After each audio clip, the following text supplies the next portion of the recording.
welcome to Unreligiously. My name is Lauren, and today we are going to be talking about Christianity as a brand identity. When I think about what it means to be a Christian, especially in the circles that I grew up in, I realize something that's complicated and a little painful. For many of us, being a Christian wasn't just about faith.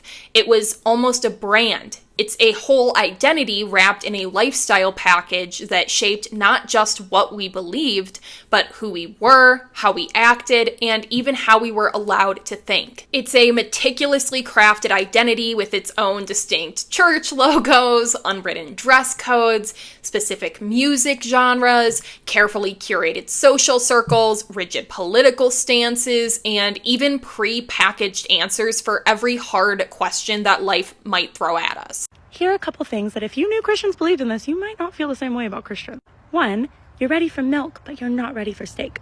This is an expression used by a lot of evangelical Christian churches to say that it's kind of okay to mislead and lie to people about what you believe because they're not ready for the level of enlightenment that you've achieved. So let's say you go to a church and you're doing something they think is extremely debaucherous and not okay, and you ask about that. They might say something like, "Don't let anything come in the way from you following Christ. He loves you exactly as you are." But what they're thinking in their head is this person is sinning. They're not okay, and they need to change that if they actually want to follow Christ. They won't tell you that, though, because that's steak. You're not ready for steak.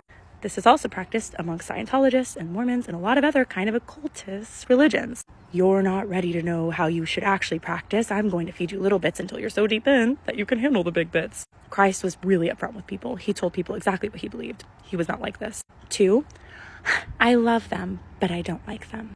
Christians believe that they have an obligation to love every person, but they will often not like you. They're humans, and in my experience, church is actually more cliquey than most other environments that I've been in. So what they say is they love you and they don't like you, and they will sit around and they'll talk about their project people, which leads me to the last expression, planting seeds. A lot of the Christians I know believe in planting seeds, so they'll do something like invite a not-Christian to the potluck. You'll think it's chill as a not-Christian, but the intention is to plant seeds, and people will drop words like Christ, and people actually brag about it. I brought up Christ in a conversation with someone who didn't believe in it. I planted seeds. You're going to this potluck thinking that they're not trying to convert you to their religion, when in actuality, that's literally the whole goal. They might have fasted. They might have cried beforehand, praying on your behalf.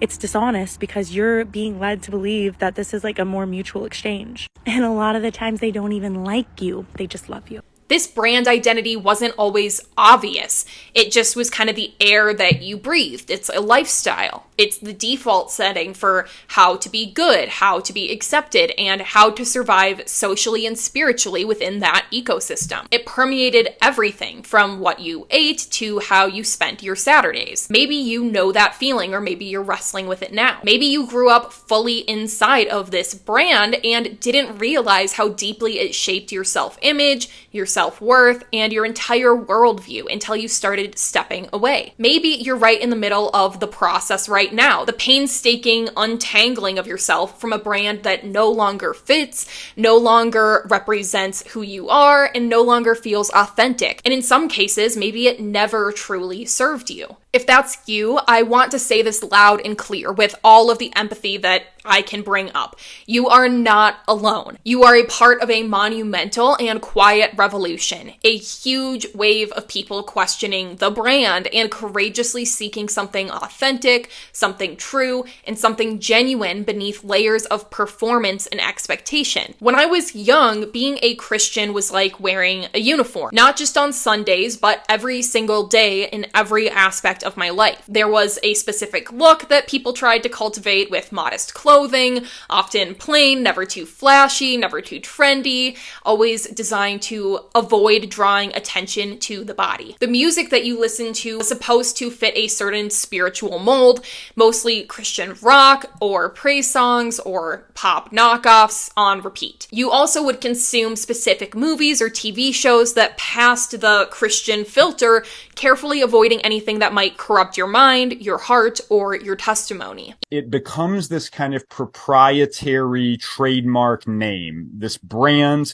that a certain group of conservative Protestant Christians in the U.S. context claim as a way of differentiating themselves from other Christians by suggesting, in effect, that we are the good, conservative, Bible-believing Christians, and we had to establish these organizations because all of the rest of the Protestants are heretics, right? Like this is made pretty explicit, using the kind of language you described with the National Association of Evangelicals, that says, look around and we see no real faithful Christian leaders left, and we got to start something to be a counterexample of good, faithful Christianity. And what they called it was evangelical. Even casual leisure activities were scrutinized through this lens. Your social circles were curated, often from youth groups, church camps, and Christian schools. The thought of dating somebody outside of the brand was practically taboo, a perilous spiritual task. Worldly people, or people that you might be unequally yoked with,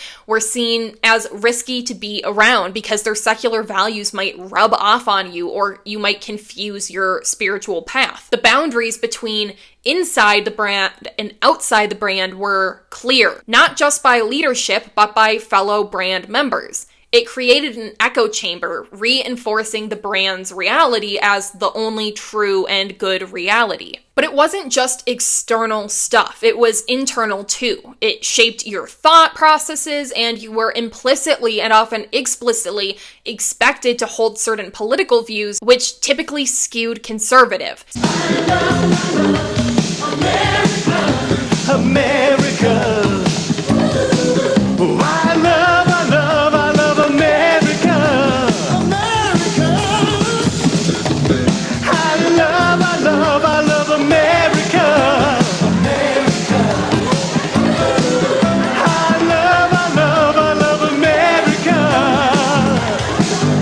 Social issues like abortion, LGBTQ+ rights, or gender roles had pre-approved non-negotiable answers, often presented as direct biblical commands rather than interpretations. Questions about complex theological concepts, scientific findings that seem to contradict literal interpretations of scripture, or even nuanced moral dilemmas often had one and only one correct answer, handed down from authority. Curiosity beyond that narrow scope wasn't just discouraged, it was often labeled as dangerous, leading you down a slippery slope of doubt or heresy. Your entire worldview, your morals, your hopes, your deepest fears, your understanding of human nature and divine purpose were pre-packaged into a neat little box, handed to you by the brand, eliminating the need for any sort of independent thought or personal wrestling. If there's one thing evangelicals hate, it's being held to their own standard, which unfortunately for them is a collection of ancient writings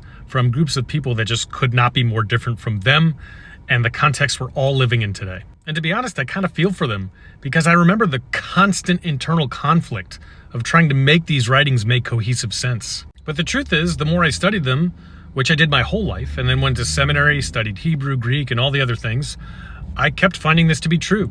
There is as much, if not more, disagreement than there is agreement within these writings, which is why we have thousands of Christian denominations and leaders ranging from people like Joel Osteen to Greg Locke to John Piper to Mike Todd, who's been making the rounds on TikTok these days because of his Easter service. Not to mention, there are 7 different views of the atonement, which just so happens to be the primary distinguishing theological element of Christianity. It's the most important piece of the tradition, because the claim is that Jesus and what he supposedly accomplished on the cross is what gets you into heaven when you die. So get that part wrong, and we all know what they say is going to happen to you. But when it comes down to it, every single person can find a way to justify what they believe within those writings. And when someone challenges them from the very same writings, pointing out something like, yeah, I know it says women should keep silent in church, but it also says that there were women who were leaders in the early church. They're just not interested in hearing it.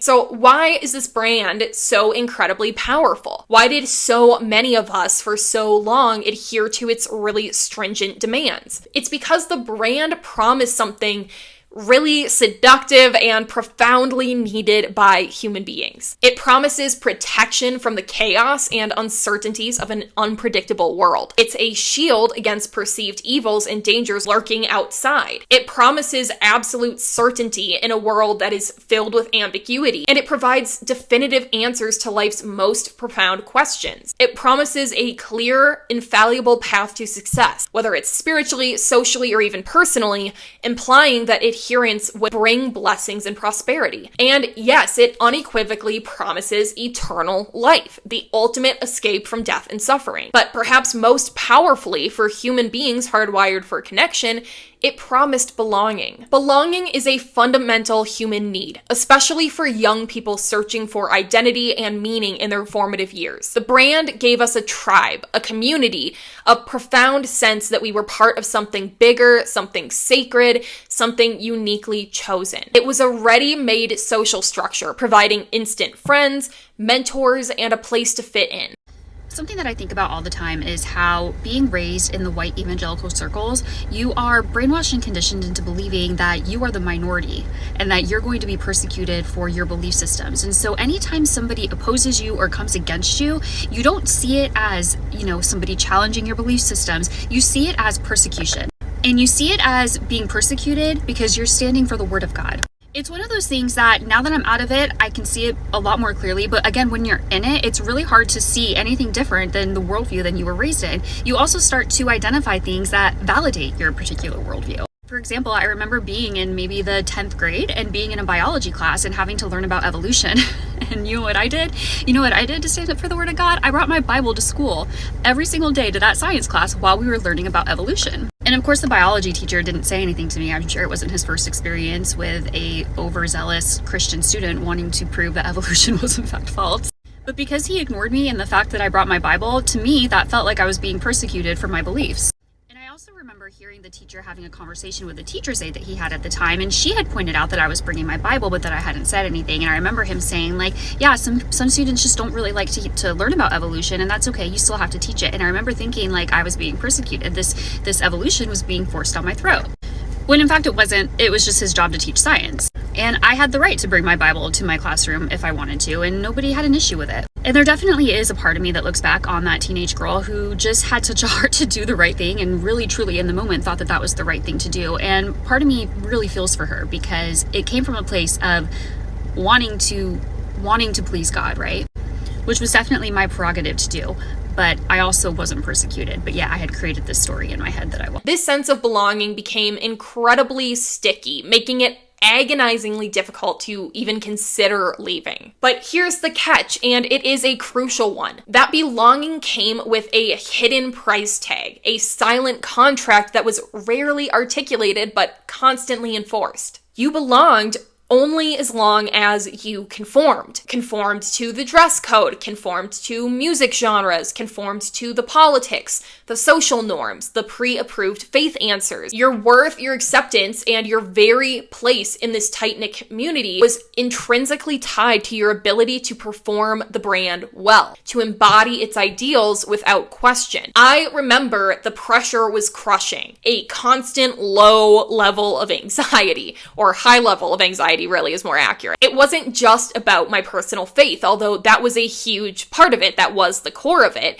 It was also, though, about representing the brand and upholding the image. I was trying to be almost a walking billboard for what Christianity was supposed to look like, and the stakes felt super high. If I messed up even just a little, a stray thought or a forbidden desire, a moment of doubt, it wasn't just personal to me. I felt like I was giving Christians a bad name and bringing shame upon the entire community that I loved so much. I felt like I was potentially hindering someone else's salvation, that my imperfections could be a stumbling block for a seeker. That immense, suffocating weight made me put on a brave face and to just project an image of, unwavering commitment, because even when I was crumbling and racked with doubt and confusion or silent suffering, I didn't want to lead anyone else astray. I knew the right answers and I knew the approved doctrines. And even when deep, unsettling questions haunted me, I struggled because admitting doubt wasn't just doubting God, it was discrediting the brand. If you were raised to believe that only you and people who are like you are the ones who are saved and going to heaven,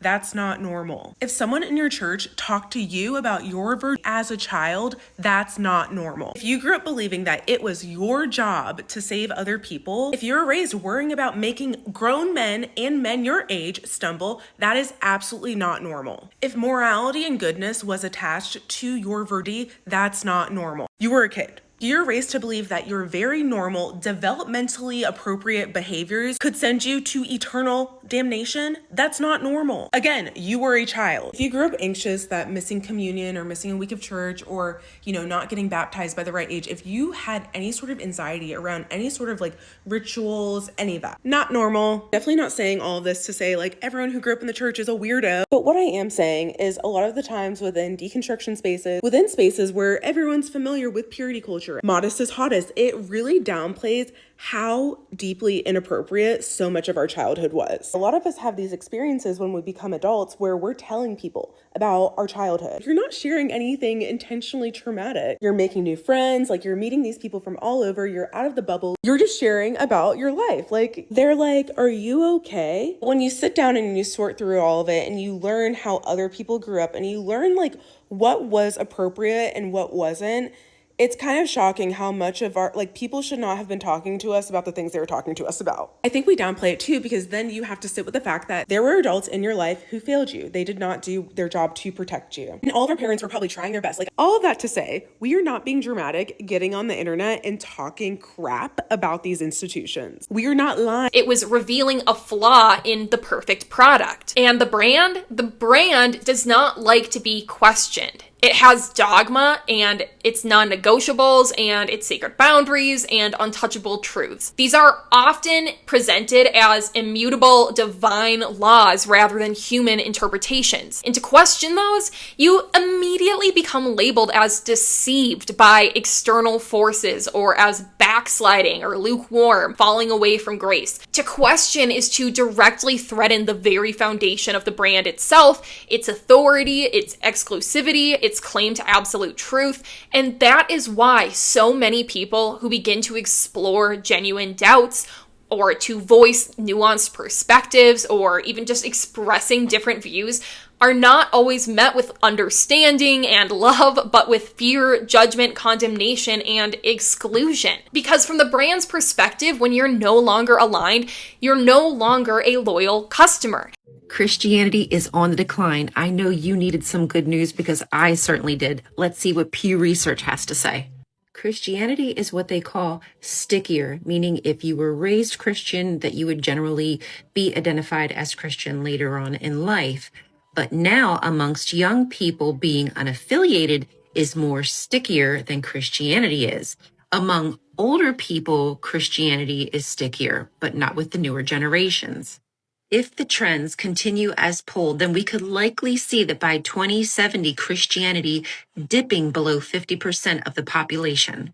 There are many variables to this study that you can go check out on the Pew Research study if you'd like, but what they're saying that if the trends continue, that by 2070, the nones, or those who are not affiliated with a religion, will be the majority here in the US. You become a liability, a threat to the cohesion and purity of the collective group. For me, the moment I started asking hard, sincere questions, about the historical accuracy of certain biblical narratives that I'd been taught as literal truth, or about the ethical implications of specific doctrines that felt kind of inherently unjust, or about just blatant hypocrisy and unchecked power that I witnessed in leadership, I wasn't just curious, I was threatening the brand, destabilizing its carefully constructed reality. And the brand, like any powerful entity, protects itself fiercely and defensively. That's when the love and acceptance I thought I had, the community that I was so deeply embedded in, started to feel incredibly, chillingly conditional. That's when people I thought were my family, my closest friends, my spiritual mentors, began to pull away, to look at me with pity or suspicion. I didn't fit the mold anymore. I was not a good representative. I had become an anomaly or an outsider. Think about the profound, pervasive psychological toll of all of this. My father cheated on my mother, and when we all found out, my mom said that we have to get rid of cable television, and instead we got something called Angel Dish TV, and it was only Christian television. Everything was Christian. The news was Christian. The music and the TV shows were all Christian. And the reason for this was because Satan was possessing and seducing my father on the TV.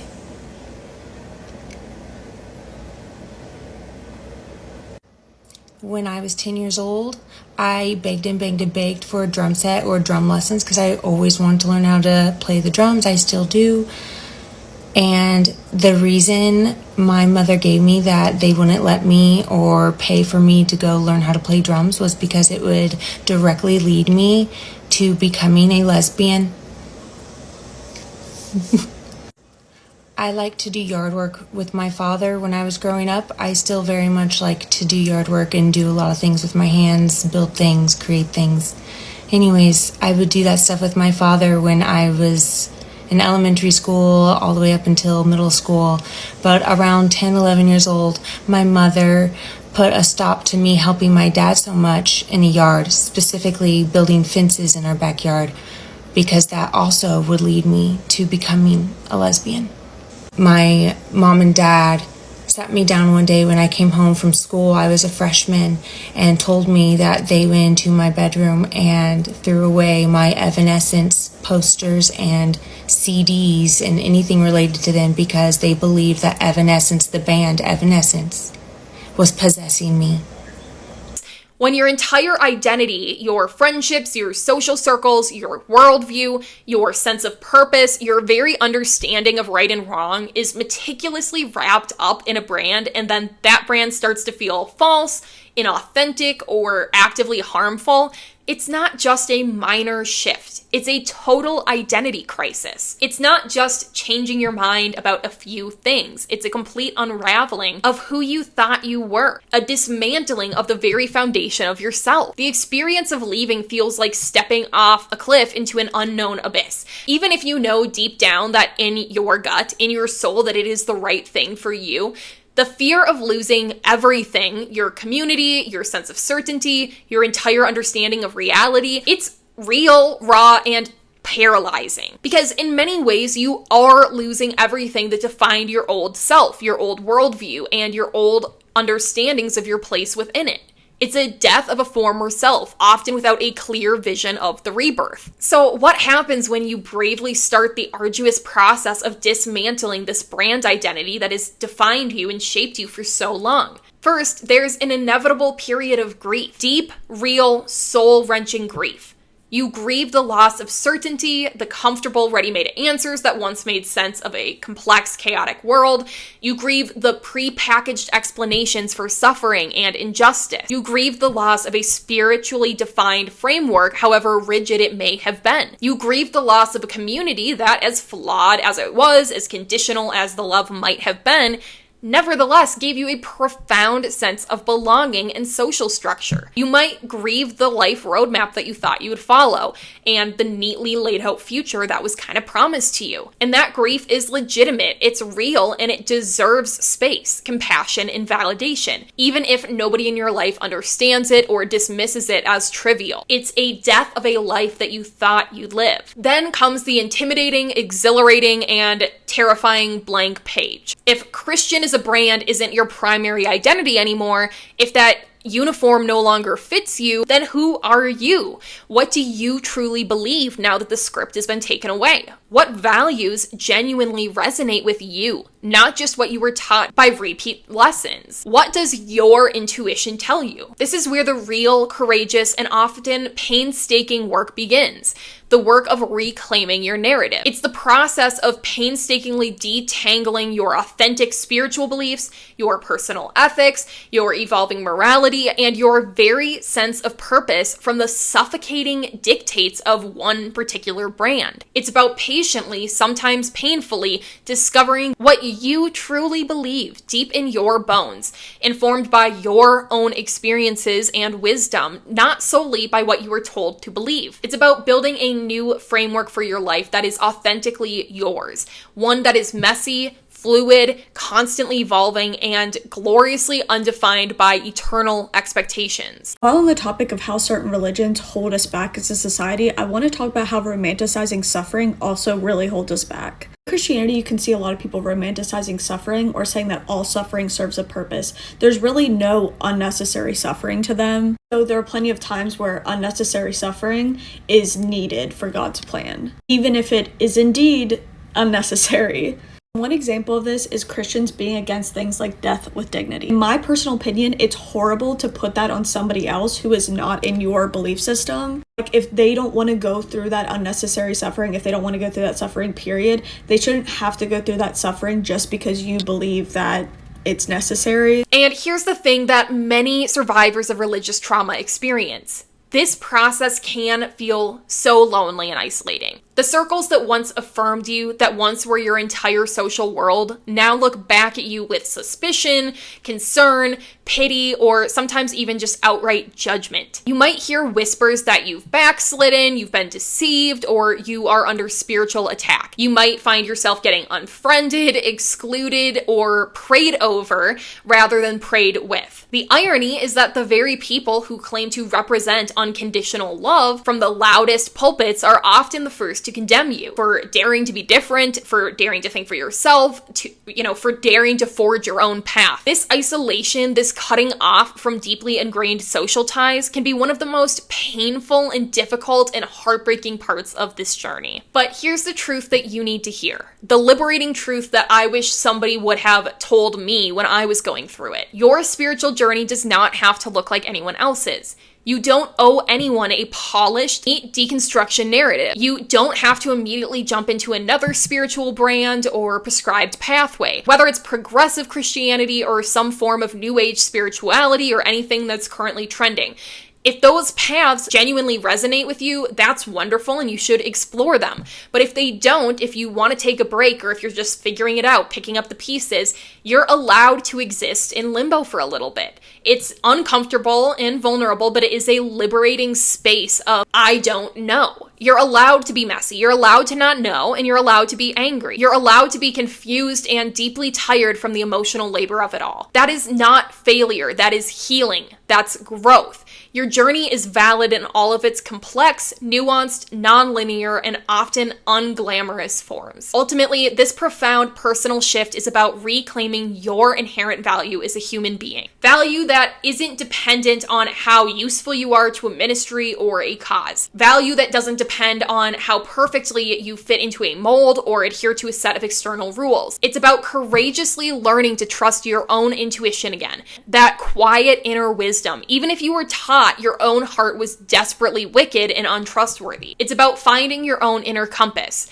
and setting firm, healthy boundaries. Boundaries with people who only love the version of you that stays quiet, that conforms, and doesn't rock the boat. And when you start doing this, when you start listening deeply to yourself, when you let your own authentic story breathe for a minute, even if it's scary, you realize something incredible. You are not losing faith. You're not losing God or truth or meaning. You're actually allowing faith, allowing spirituality, allowing connection to something bigger than yourself to be truly real for the very first time. You're letting it emerge from a place of genuine authenticity, not obligation, not performance, and certainly not from a place of fear. So if you're in this isolating space right now, feeling lost or like you've lost a huge part of your identity, please hear this. You're not a failure, you're not a lost sheep, and you are not broken. You are evolving, you are reclaiming your story, and you are finding your way to a deeper and more profound truth. And maybe,